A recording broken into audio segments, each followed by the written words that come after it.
नमस्कार, आप live cities देख रहे हैं। मैं हूं जय शुक्ला। बिहार में अब ऐसा लगता है कि हर तरफ गोलियां ही गोलियां चल रही हैं।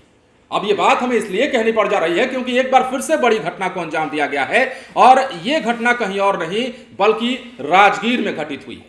अब एक बार फिर से अपराधियों की बंदूक गरजी है और एक बार फिर से एक शख्स पर ताबड़तोड़ गोलियों की बौछार कर दी गई है। वैसे शख्स पर जो राजगीर में आया तो था घूमने के लिए, एक पर्यटक के तौर पर यह शख्स राजगीर गया था, लेकिन इसी पर्यटक को बदमाशों ने गोलियों से ताबड़तोड़ छलनी कर डाला है, भून डाला है, जिसके बाद इलाके में और पुलिस महकमे में हड़कंप मचा हुआ है। इसलिए हमने सवाल किया कि बिहार में हर रोज गोलियों की गूंज सुनाई दे रही है, हर रोज ऐसा लगता है कि बिहार वाले खौफ के साए में जी रहे हैं। अब देखिए घटना क्या हुई है।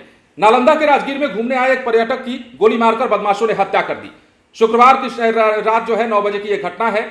मृतक की पहचान भोजपुर के आरा थाना इलाके के धरहरा निवासी भरत सोनार के बेटे मंजीत कुमार, जिसकी उम्र 32 साल है, उसके रूप में हुई है। घटनास्थल से 5 खोखे बरामद किए गए हैं। अंदाजा लगाया जा रहा है कि प्लानिंग कर हत्यारों ने मंजीत को गोली मारी है। हत्या के कारणों का पता पुलिस नहीं लगा पाई है। अब देखिए घटना की सूचना मिलते ही स्थानीय पुलिस मौके पर पहुंची और शव को कब्जे में लिया। बाकी के काम जो है आगे की ओर जो किया जाता है पुलिस की ओर से किया गया। अस्पताल भेजा गया। पोस्टमार्टम के लिए पुलिस हत्यारों की तलाश में जुटी है। राजगीर थाना प्रभारी रमन कुमार ने बताया है कि हत्या का कारण अभी तक स्पष्ट नहीं है।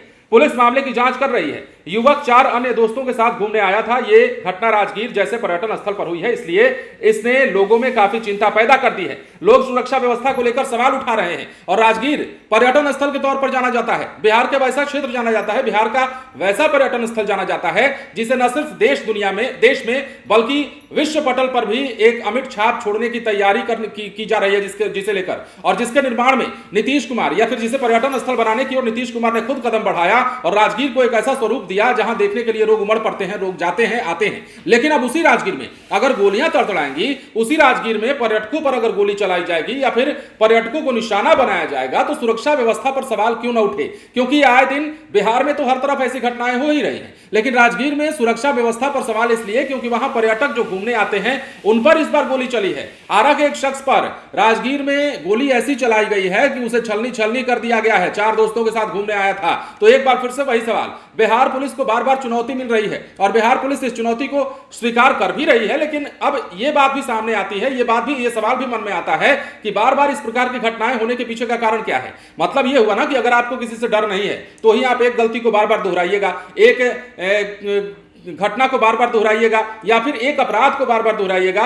यह तब होता है जब आपके जहन में किसी का डर, किसी का खौफ नहीं रह जाता है। तो यही चीजें बिहार में फिलहाल दिख रही हैं। पुलिस अपना खौफ बना पाने में अपराधियों के बीच आखिर असफल क्यों हो रही है, यह बड़ा सवाल है। हम पुलिस की कार्यशैली पर सवाल नहीं उठा रहे हैं, हम यह सवाल उठा रहे हैं कि आखिर अपना खौफ, वर्दी का खौफ आखिर अपराधियों में पैदा करने में पुलिस क्यों नाकाम साबित हो रही है। और नाकाम साबित होने का कारण देखिए क्या हो रहा है कि बिहार में हर तरफ गोलियां चल रही हैं। राजगीर जैसे पर्यटन स्थल पर गोली चल रही है और यहां पर एक पर्यटक को गोली मार दी जाती है, जिसके बाद काफी हंगामा मच जाता है, अफरा तफरी का माहौल कायम हो जाता है।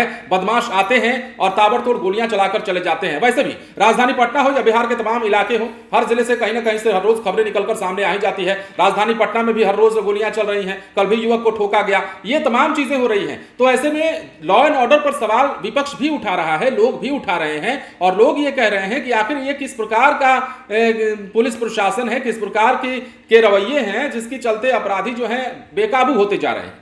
अब ऐसा नहीं लगता कि अपराधियों के जहन में कोई डर बैठा हुआ है। ऐसा लगता है कि बिहार में जब मन तब किसी को आए गोली मार दिए, जब मन तब किसी को आए चाकू मार दिए और जहां मन वहां लूट करके चले गए। चाहे बैंक लूट की बात हो, सीएसपी लूट की बात हो या फिर रोड पर चलते युवक से लूटपाट की बात हो, ये तमाम चीजें बिहार में हो रही है। लेकिन इन सारे सवालों के बीच एक सवाल वो बनता है जो हम बार बार कहते हैं कि बिहार पुलिस का खौफ आखिर अपराध करने वालों के जहन में क्यों नहीं आता। फिलहाल बने रहे लाइव सिटीज के साथ। जब तक आपने हमारे चैनल को सब्सक्राइब नहीं किया है तो सब्सक्राइब कर लीजिए ताकि हम आपको खबरों से अपडेट रख सकें। धन्यवाद।